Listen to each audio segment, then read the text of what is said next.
오병이어 그 후의 이야기라는 제목으로 함께 말씀을 나눠보도록 하겠습니다. 오병이어의 기적 이후의 일들에 대해 성경은 기록을 하고 있습니다. 제가 말씀드리는 이후의 일들이라 함은 시간상으로 기적이 있고 난 후에 24시간 이내, 즉 하루가 가기 전에 있었던 일들에 대한 것을 의미합니다. 오병이어 그 후에 어떤 일들이 있었을까요? 저는 오늘 말씀을 보며 세 가지를 좀 나누려고 합니다. 첫째는 오병이어 직후 있었던 예수님의 말씀을 볼 것이고, 둘째는 오병이어 이후 보였던 군중들의 반응을 나눌 것이며, 셋째는 얼마 후에 제자들이 경험했던 사건을 이야기할 것입니다. 오병이어의 기적 이후 있었던 일들을 성경의 흐름에 따라 차근차근 묵상해 가면서 그 안에 담긴 의미와 교훈들을 함께 상고해 보도록 하겠습니다. 먼저 오병이어 직후 있었던 여러 예수님의 말씀부터 보겠습니다. 우리 함께 읽었던 12절 말씀을 다시 한번 읽어보도록 하겠습니다. 시작. 그들이 배부른 후에 예수께서 제자들에게 이르시되 남은 조각을 거두고 버리는 것이 없게 하라 하심으로. 오병이어의 기적 이후 예수님께서는 남은 조각을 거두고 버리는 것이 없게 하라라고 그렇게 말씀을 하셨습니다. 우리가 오병이어의 기적을 다시금 떠올려 보겠습니다. 제자들이 떡을 나누어 주는데 이 떡이 줄어들지를 않습니다. 물고기를 나누어 주는데 물고기가 사라지질 않습니다. 제자들의 입장에서 얼마나 신기하고 놀라운 경험이었겠습니까?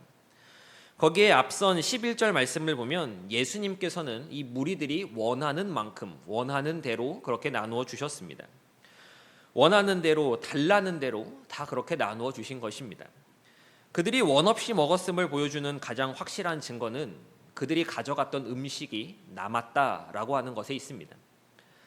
보리떡 5개, 물고기 2마리로 약 2만여 명의 사람을 먹였는데 마태, 마가, 누가, 요한, 사복음서 모두 남은 것이 12바구니다라고 그렇게 기록을 합니다. 이는 이것이 확실한 기적이었음과 더불어 모든 사람이 풍족하게 먹었다라고 하는 것을 강조하고 있는 것입니다. 그런데 이 오병이어의 기적 후에 오직 요한복음에만 기록되어 있는 예수님의 말씀이 있습니다. 그것이 바로 12절 말씀, 남은 조각을 거두고 버리는 것이 없게 하라라는 말씀이셨습니다. 예수님께서는 왜 이런 말씀을 하신 것일까요?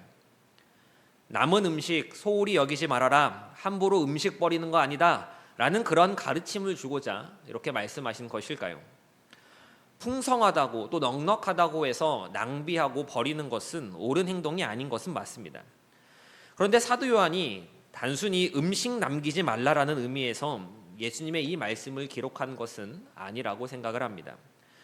요한복음이 가지는 특징을 생각해 볼 때 이것은 영적인 의미로 해석해 볼 수 있습니다. 오병이어라는 기적을 단순히 사람들에게 음식을 먹이신 기적, 그냥 많은 이들의 배를 불리신 기적 이렇게 바라보는 것이 아니라 예수 그리스도를 통해 주시는 생명의 풍성함을 말하고자 하는 것이라고 한다면 남은 것을 거두고 버리는 것이 없게 하라라는 이 말씀에도 하나님이 주시는 풍성함과 이 은혜, 생명의 풍요로움을 소홀히 여기지 말라라는 의미로 그렇게 생각해 볼 수 있는 것입니다. 요한복음은 예수 그리스도께서 주시는 이 생명의 풍성함, 풍요로움을 많이 강조합니다. 가나의 혼인잔치 속에도 물을 포도주로 만드시며 풍성함을 드러내셨고, 마찬가지로 이번 오병이어의 기적 역시 떡을 나누어 주시며 풍성함을 나타내 주셨습니다. 요한복음은 이러한 물과 떡을 통해 예수님이 주시는 생명의 풍요로움과 거저 주심에 대해서 계속해서 이야기하고 있는 것입니다. 때문에 이 풍성함을 주제라고 우리가 생각해 볼 때 버리는 것이 없게 하라는 말씀은 놀랍고 풍성한 은혜를 거저 주셨다고 하여 이 은혜를 별거 아닌 것으로 값싼 은혜로 여기지 말라라는 것으로 그렇게 생각해 볼 수 있는 것입니다. 사람이라는 존재는 비싼 대가를 주고 얻은 것은 귀하게 여기지만 거저 받은 것에 있어서는 좀 하찮게 여기는 그러한 경향이 있습니다. 예수님이 보리떡을 그들에게 나누어 주었을 때 그들은 이 놀라운 기적에 흥분했고 자신들의 배를 채울 수 있다라고 하는 것에 좋아했습니다. 그런데 막상 배가 부르자 사람들은 이것이 죄수들이 먹던 그런 것이자 율법을 설명하는 미시나에서도 짐승의 음식이라고 말하는 보리떡이다라고 하는 것이 눈에 들어왔을 겁니다. 배가 고플 때는 뭐라도 있었으면 하는 좀 그런 마음이었을 텐데 배가 부르고 나자 자신의 배를 채워주었던 보리떡을 소홀히 하기 시작한 것입니다. 가져가려는 사람도 없고 그저 남은 보리떡이 그 자리에 방치되어 있었을 것입니다. 예수님께서는 그것을 거두고 버리는 것이 없게, 즉 그대로 놔두면 사람들이 버리고 갈 것이 뻔하니 그러지 않도록 거두라라고 그렇게 말씀하신 것입니다. 군중들의 이러한 모습을 오늘날 우리의 모습으로 적용해 보겠습니다. 우리는 예배를 통해, 말씀을 통해 하나님의 은혜를 받습니다. 그리하여 우리의 지치고 갈급한 심령이 힘을 얻고 회복합니다. 그런 후에 내 지치고 갈급한 영혼이 회복된 이후에 우리는 이 은혜를 어떻게 대하고 있습니까? 혹여 떡을 먹고 받아서 배가 부르면 그 떡을 남기고 더는 신경 쓰지 않는 것처럼 우리도 은혜를 그렇게 여기고 있지는 않습니까? 하나님의 은혜와 응답을 간구했는데 막상 은혜를 받고 나자 주신 예수님을 생각하기보다는 세상의 근심과 걱정들을 더 많이 생각합니다. 받을 땐 좋았는데 곧 하나님의 은혜와 응답이 그리 대단한 것인가 라는 그러한 생각이 들기도 하고 막상 별거 아닌 것처럼 느껴지기도 합니다. 그리고 좀 더 나아가서 아유 하나님 좀 주려면 좋은 것으로 좀 주시지, 좀 풍족하게 좀 채워주시고 넉넉하게 좀 주시고 좀 값진 것으로 좀 주시지 고작 이런 것들로 주셨습니까? 라고 하는 그러한 생각이 들 때도 있습니다. 이러한 모습들이 하나님의 은혜와 응답을 대하는 우리의 태도 가운데 들어있지는 않습니까?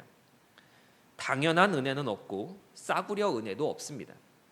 그런데 나는 하나님의 은혜와 응답을 그렇게 여기고 있지는 않은지 점검하고 확인해 볼 수 있어야 하는 것입니다. 예수님께서는 거두어 버리는 것이 없게 하라고 하셨습니다.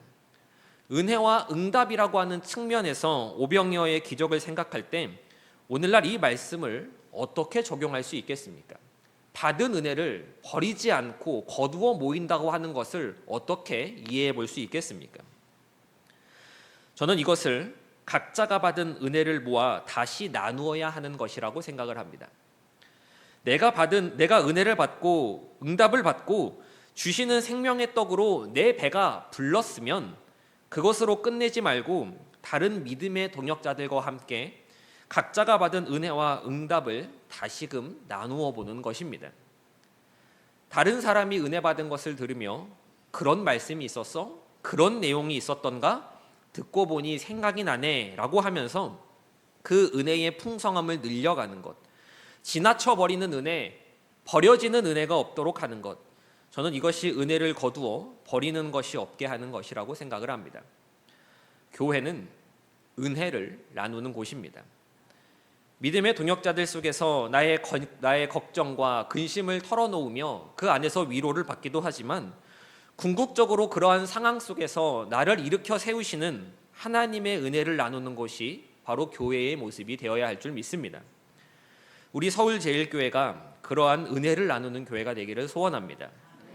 우리 모두가 하나님의 은혜를 귀하게 여기며 이를 낭비하지 않고 소홀히 여기지 않는 그러한 신앙으로 세워져 가기를 간절히 소망합니다.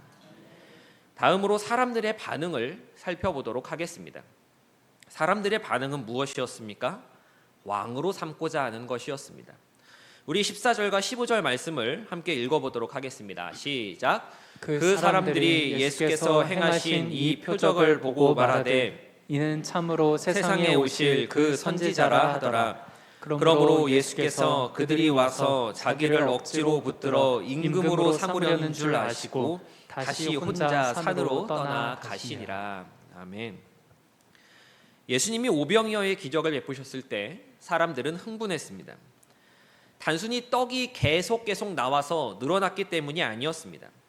그들이 흥분했던 이유는 14절의 말씀과 같이 그들이 예수님을 선지자라고 여겼기 때문입니다. 그냥 선지자가 아닙니다. 참으로 세상에 오실 그 선지자입니다. 이게 무슨 말이냐면 모세가 예언했던 선지자라는 의미입니다.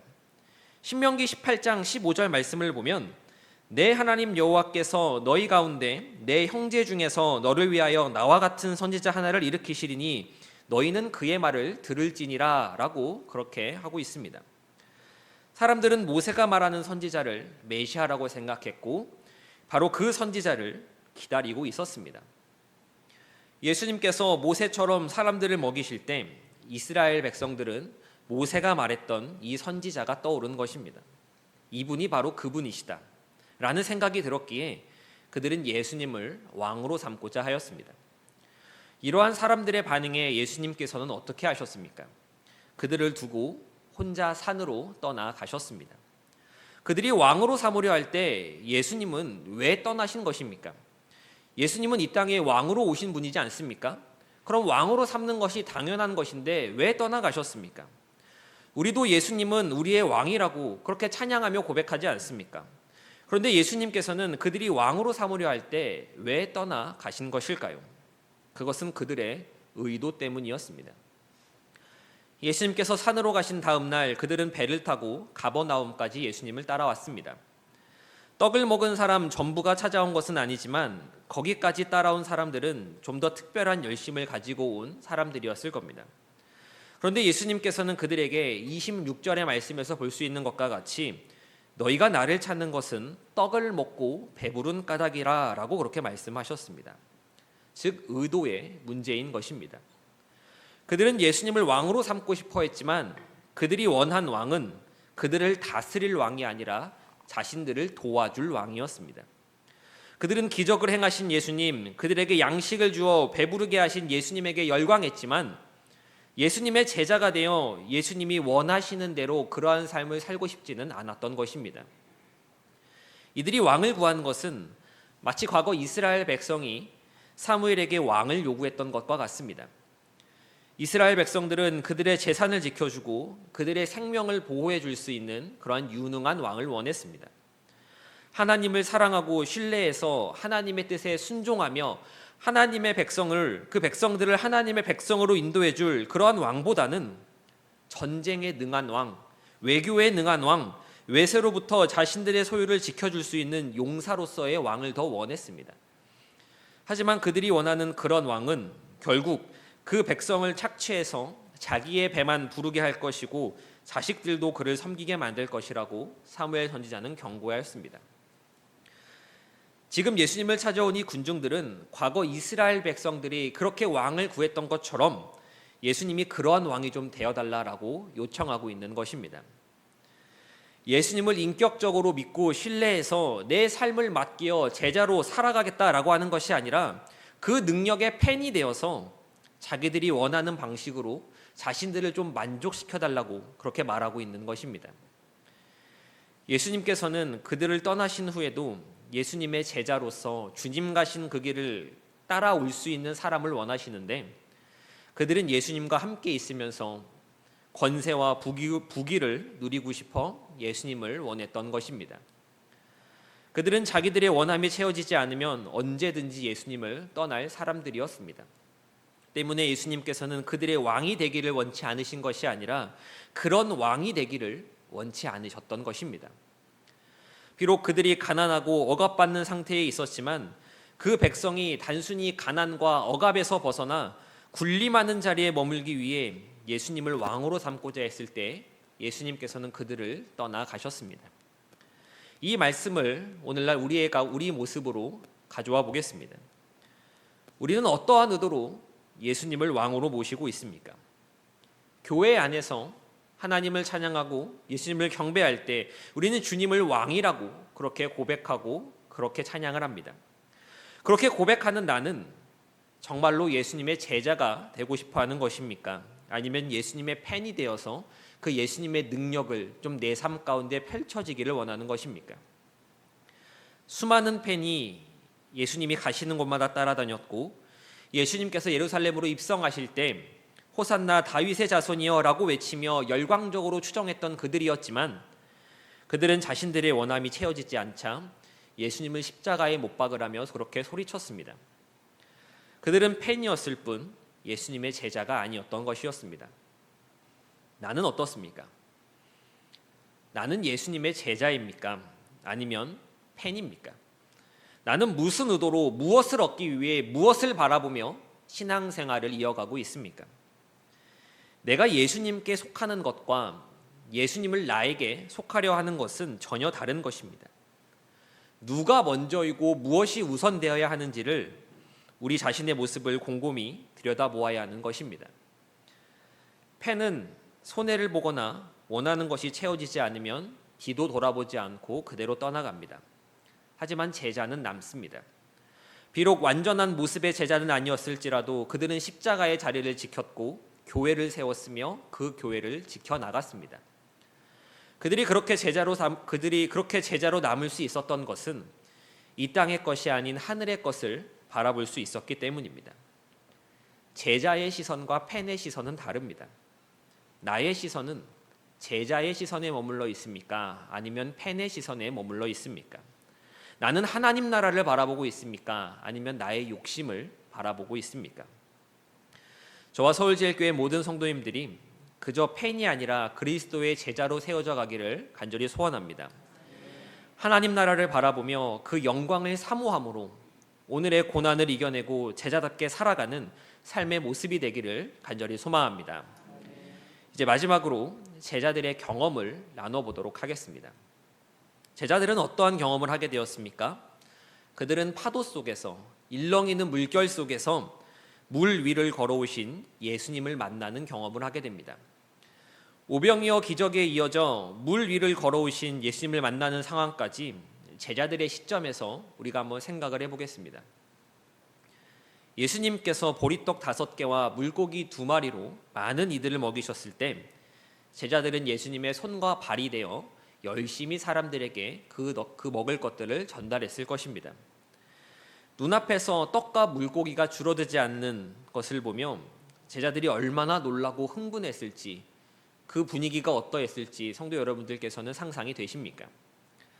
떡을 먹으며 만족스러워하고 환호성을 지르는 군중들의 모습과 열기들을 제자들은 고스란히 느꼈을 것이고 그 분위기 속에 제자들도 함께 젖어 들어갔을 것입니다.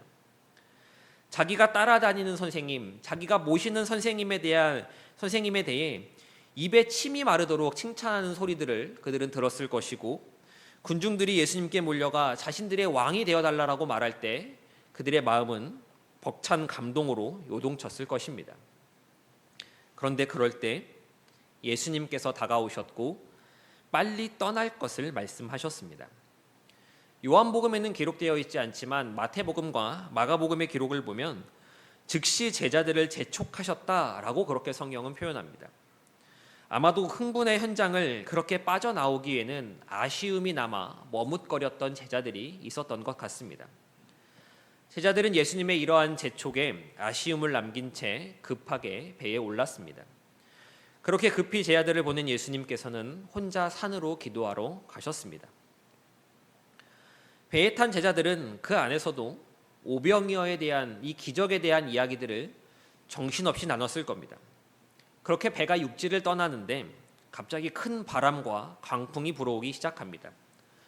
오늘 본문을 보면 배가 10여리쯤 지났다라고 하는데 오늘날 거리 계산으로 따지면 약 5km에서 6km 정도의 거리입니다.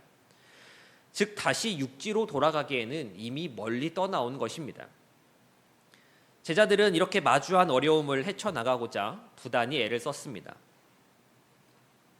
마태복음과 마가복음 기록을 보면 예수님과 제자들이 만나는 시각을 밤 사경쯤이다라고 기록을 하는데 이 밤 사경은 새벽 3시에서 새벽 6시 사이를 가리키는 말입니다. 이로 미루어 추측해보면 제자들은 한참 깜깜한 새벽 가운데 바람과 물결과 사투를 벌이고 있었던 것입니다. 좀 전까지 오병이어의 놀라운 기적을 경험했고 뜨거운 열기 가운데 젖어 정신없이 이야기꽃을 피웠을지라도 그들이 마주하게 된 배가 뒤집힐 것만 같은 파도와 바람이라는 위험은 무시할 수 없는 현실이었고 그 현실 앞에서 오병이어의 기적의 놀라움은커녕 아무것도 생각할 수 없었을 것입니다. 그리고 그런 상황 속에서 예수님이 물 위를 걸어오셨습니다. 제자들은 몹시 두려워했습니다. 성경을 보면 그들이 두려워한 것은 바람과 파도가 아니었습니다. 바로 예수님 때문이었습니다. 예수님을 유령이나 귀신 같은 것으로 그렇게 생각한 것입니다. 캄캄하고 바람은 거칠게 불어오며 물을 거슬러 노를 저어가는 그러한 상황 속에서 예수님은 배 안에 계시지도 않는데 누군가 물 위로 걸어오는 것 같은 그러한 모습을 제자들이 보고 놀라게 된 것입니다. 몇 시간 전 기적의 현장과는 완전히 달라졌습니다. 그들은 어떻게 도망갈 수도 없는 그러한 망망대해의 호수 속에서, 바다 위에서 그들은 사면초가의 위기에 빠졌습니다. 여기서 마가복음을 보면 조금 독특한 표현이 등장을 합니다. 예수님께서 제자들에게 오셔서 지나가시려 했다라고 하는 기록입니다. 예수님께서 쓱 지나가시면서 제자들을 힐끗 쳐다보시는 그러한 상황입니다. 그러니 제자들이 얼마나 더 놀랐겠습니까? 그렇게 화들짝 놀라는 그들에게 예수님께서는 내니 두려워하지 말라라고 그렇게 말씀하셨습니다. 마태복음에는 이때 베드로가 자기도 물 위를 걷게 해달라고 요청하는 장면이 나옵니다. 제자들은 자신들이 본 것이 귀신이나 유령이 아니라 예수님임을 알고는 기쁜 마음으로 주님을 배로 모셨습니다. 그리고 바람도 그쳤습니다. 이 장면을 다른 복음서에서 볼 때 마가복음에서는 제자들의 놀람을 이야기한 뒤에 한 문장을 더 기록하고 있습니다. 마가복음 6장 52절의 말씀입니다. 우리 함께 읽어보도록 하겠습니다. 시작. 이는 그들이 그 떡 떼시던 일을 깨닫지 못하고 도리어 그 마음이 둔하여졌음이러라. 성경은 마음이 둔하여졌다라고 그렇게 기록을 합니다. 성도 여러분, 오병이어의 기적이 언제 있었습니까? 오병이어의 기적은 작년의 일이 아닙니다. 지난달 있었던 일도 아닙니다. 바로 조금 전 그들이 배에 오르기 전 있었던 일입니다. 그런데 어떻게 한순간에 떡 떼시던 그 일을 깨닫지 못하고 마음이 둔해질 수 있겠습니까? 오병이어의 기적을 보고도 바람이 불고 배가 흔들린다고, 뭔가 유령 같은 것이 다가온다고 그 떡을 떼던 감동은 모두 잊어버리고 두려워하는 것입니까? 어떻게 그럴 수 있습니까? 하지만 성도 여러분, 이렇게 두려워하는 것이 인간의 모습이고 오늘날 우리의 모습입니다. 그 마음이 둔하여졌다라는 표현은 예수님의 책망이 아니라 인간이 갖는 상태의 묘사입니다. 만약 오병이어의 기적을 본 그들이 예수님께서 물 위를 걸으셨다라고 하는 사실 때문에 놀랐다면, 그리고 그 사실을 보고 마음이 둔하여졌다라고 한다면 이건 책망일 수 있습니다. 그러나 그러한 기적을 경험하고도 마주하게 된 어려움과 놀람을 두고 한 말이라면 그건 그렇게 하면 안 된다라고 하는 경고가 아니라 그럴 수밖에 없었음에 대한 상태의 묘사라고 하는 이야기입니다. 우리도 은혜를 받고 살아가다 보면 나도 모르는 새 둔하여지지 않습니까? 예수님만 믿고 살자며 다짐하고 이 땅의 것에 욕심두지 않겠다고 그렇게 고백해도 남들과 비교하기 시작하면 금세 무너져 버리는 것이 우리의 모습입니다. 예배를 통해 하나님의 은혜를 경험하게 될 때면 다 괜찮을 것만 같은데 밖에서 조금만 바람이 불어도 쓰러질 것만 같이 위태로운 것이 바로 우리입니다. 제자들처럼 오병이어의 기적을 경험하고도 금세 마음이 굳어 둔하여지고 마는 것이 바로 인간의 마음인 것입니다. 이 인간의 마음은 부드러워지는 데는 오랜 시간이 걸리지만 굳어지는 데는 그리 긴 시간이 필요하지 않습니다. 모든 인간은 원래 그렇습니다. 우리는 이 사실을 알고 신앙생활을 해야 합니다. 10년 예수 믿으면 사람이 변합니까? 20년 예수 믿으면 달라집니까? 달라지지 않는 사람들 우리가 숱하게 보지 않습니까? 변화는 평생에 걸쳐서 하는 것이지 몇 년 지났다고 몇십 년 지났다고 되는 것이 아닙니다. 그렇게 믿다가 넘어지면 또 일어서고 또 다시 넘어지고 다시 일어서고 하는 것이 바로 신앙생활입니다. 오병이어의 기적을 경험한 후 배를 타고 가는 동안 제자들은 기뻤을 겁니다. 그렇게 호수 건너편까지 갔더라면, 그렇게 즐거웠던 경험들을 공유하며 그냥 갔더라면 좋았을 겁니다. 그런데 갑자기 바람이 불고 배가 흔들립니다. 풍랑이 치기 시작합니다. 그럼 금세 마음이 불안해집니다. 예수님께서 무리를 걸어오시면 유령인 줄 알고 두려움이 듭니다. 만약 이러한 일들이 없었다면 제자들은 꽤 긴 시간 동안 그들이 받았던 오병이어의 기적과 감동, 이 기쁨을 유지했을지도 모릅니다. 하지만 그들은 그러한 기쁨을 경험하고 나서 얼마 되지 않아 바로 두려움을 경험하게 되었습니다. 저는 예수님께서 제자들을 재촉하셔서 이 갈릴리 호수를 건너가게 하시고 그들과 함께 가지 않으신 것은 그들이 기적의 흥분 가운데 오래 머물지 않도록 하시기 위함이라고 생각합니다. 기적을 떠나 거센 바람과 파도의 현실을 다시 만나게 하시는 것입니다. 그렇게 생각하는 이유는 그것이 오르막과 내리막을 반복하는 인생의 과정이자 거룩해져가는 믿음의 과정이기에 그렇습니다. 쓰러지지 않는 것이 믿음이 아닙니다. 불안해하지 않고 겁내지 않는 것이 믿음이 아닙니다. 쓰러져도 다시 일어나는 것이 믿음입니다.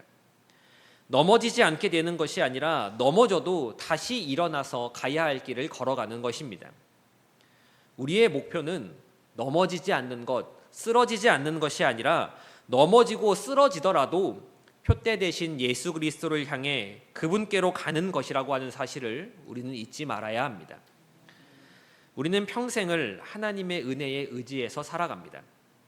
그러다가 넘어지면 다시 일어나서 주가 보이신 생명의 길을 따라 한 걸음 한 걸음을 다시금 내딛는 것입니다.